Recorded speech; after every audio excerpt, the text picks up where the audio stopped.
Donc, je veux parler aujourd'hui de, dans le fond, l'illusion du choix. On parle beaucoup du PQ ce temps-ci, la course à la chefferie du PQ. J'ai écrit des trucs sur Facebook là-dessus qui ont peut-être choqué certaines personnes. Ouais, dans le fond, on est dans l'illusion du choix entre des partis de droite et des partis de gauche. Il y a de quoi d'historique là-dedans, parce que le PQ a déjà représenté quelque chose qui était positif pour les Québécois.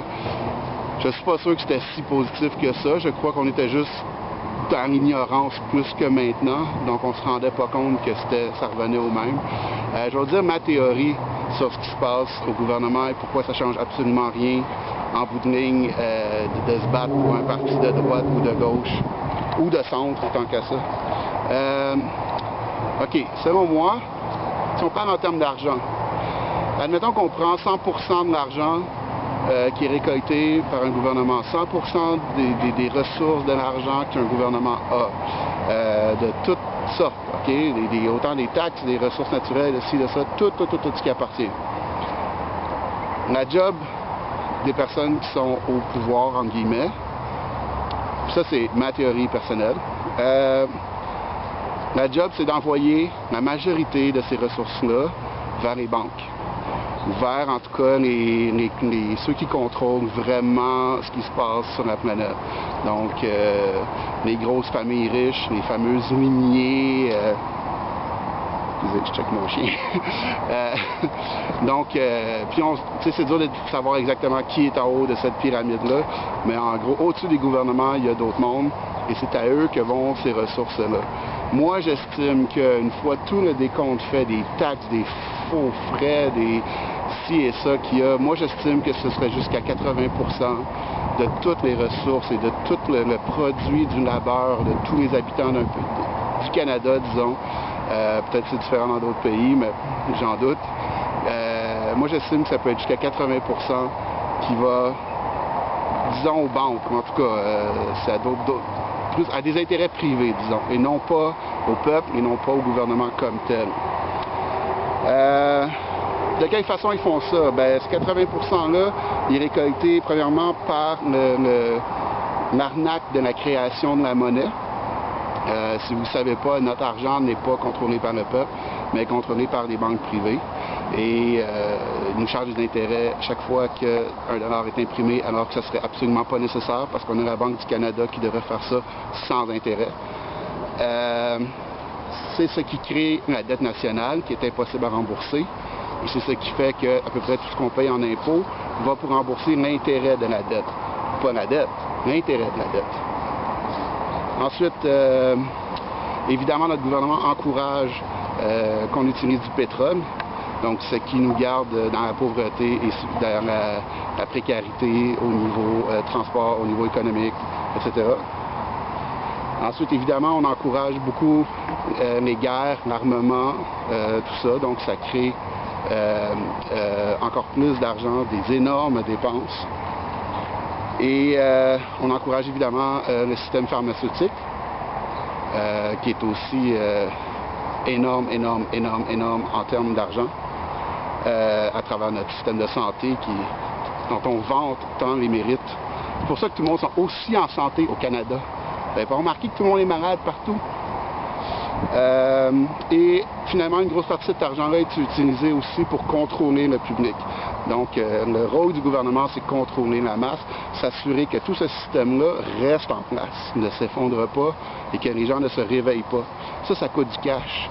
Il faut contrôler les médias, il faut contrôler beaucoup de choses. Je vous en reparlerai. 80% parti là-dedans. C'est un chiffre absolument sorti de nulle part, que j'ai évalué dans ma petite tête à moi-même. C'est peut-être pas ça, c'est peut-être moins, c'est peut-être plus. Je vous laisse décider. OK, il reste 20%. Bien, évidemment, il faut faire un peu de route, il faut faire des hôpitaux, il faut un minimum d'infrastructures pour qu'un pays fonctionne. Donc, d'après moi, il y a peut-être un 15% qui est utilisé pour ça. Évidemment, il est mal utilisé.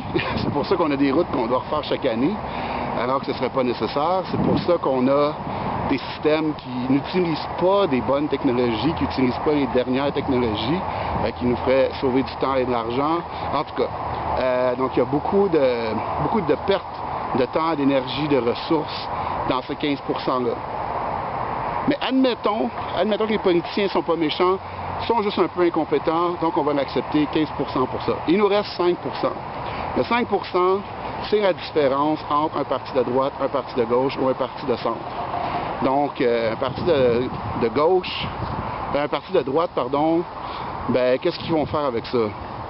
Je ne sais pas. J'essaie de comprendre qu'est-ce qu'ils font avec leur argent. Je pense qu'ils donnent aux corporations, mais je pense que le monde aime ça. Parce que de toute évidence, ils votent pour eux à répétition. Donc, ils doivent faire quelque chose, je ne sais pas. Ou peut-être qu'ils font surtout des promesses, mais en tout cas.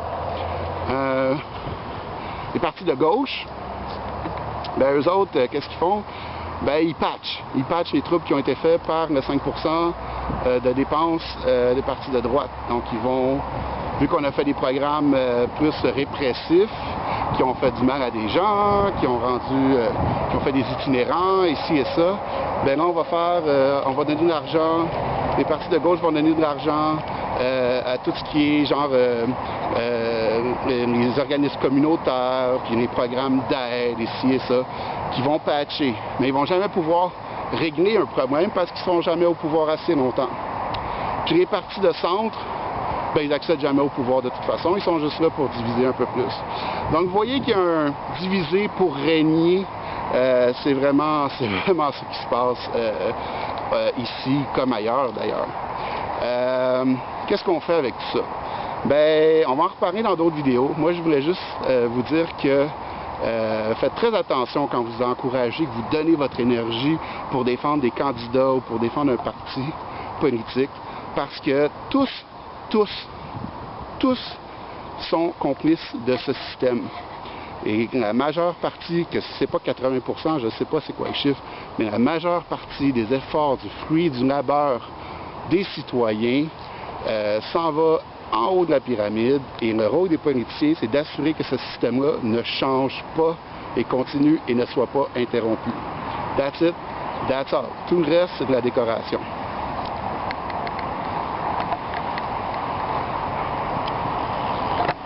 Et j'ajouterais que j'ai déjà dit, et c'est mon point depuis longtemps, aucun politicien que je connais au Québec, au Canada, ne dénonce les chemtrails, aucun ne dénonce l'arnaque de la Banque du Canada, aucun ne parle des sociétés secrètes, alors qu'on a un policier de la SQ qui dit qu'il est payé pour ne pas enquêter parce qu'il a découvert que la SQ était contrôlée par les francs-maçons et que selon son rapport d'enquête, toutes les mairies du Québec sont contrôlées par les francs-maçons.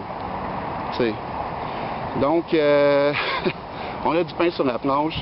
Le concept de gouvernement, le concept d'autorité, c'est quelque chose qu'on doit réviser selon moi. Et surtout se responsabiliser. En bout de ligne, c'est notre vie à nous, c'est nous le peuple. Donc, c'est à nous de faire les moves pour atteindre notre liberté. Donc, je vous remercie beaucoup d'avoir pris le temps d'écouter cette vidéo. N'oubliez pas de vous abonner à la chaîne si vous voulez. Les petits pouces, partagez surtout. Puis laissez des commentaires si ça vous tente. Donc, bonne journée. À plus.